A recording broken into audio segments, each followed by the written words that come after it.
and we're going to just get to the news. Ukrainian President Volodymyr Zelensky delivered a virtual address to Congress this morning and received a standing ovation, making him the first comedian to actually deserve one.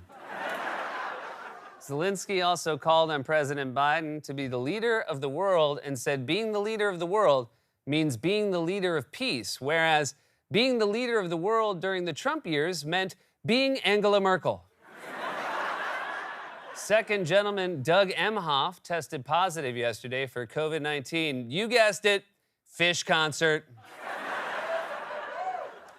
Former President Trump said in a new interview that he was surprised when Russian President Vladimir Putin invaded Ukraine. Really? Because he invaded Ukraine in 2014. When you're surprised by a thing that's already happened, that's a symptom.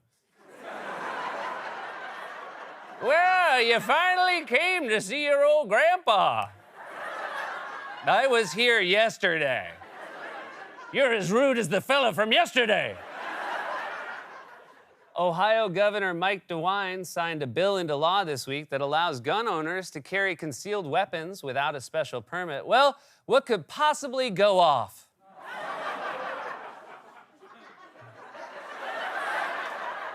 President Biden signed a funding bill yesterday to keep the federal government running through September. It was either that or take a summer job. He would love that. The Senate passed a bill yesterday that would make daylight saving time permanent across the U.S. Finally, a rare victory for your oven clock. A man in the UK who was recently arrested for driving recklessly gave authorities a Legoland ID when they asked for documentation. They then charged him with resisting arrest when he refused to get out of the vehicle. I can't! I'm snapped in!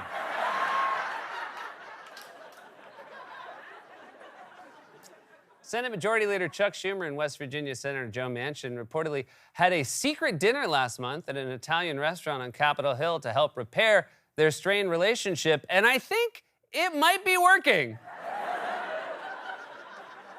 According to a new survey, 55% of pet owners said that their dog experiencing separation anxiety is their biggest concern about returning to the office. Kids will be fine, though. They got each other. In a new interview, Rolling Stones guitarist Keith Richards said that he quit smoking cigarettes 2 years ago. And if you're wondering how bad his habit got, he's 39. And finally, according to a new study, older adults who walk between 6,000 and 8,000 steps a day are 50% less likely to die early and 50% more likely to be lost in a parking garage. Where is it, Harold? I don't know, Helen. And that was a monologue, everybody.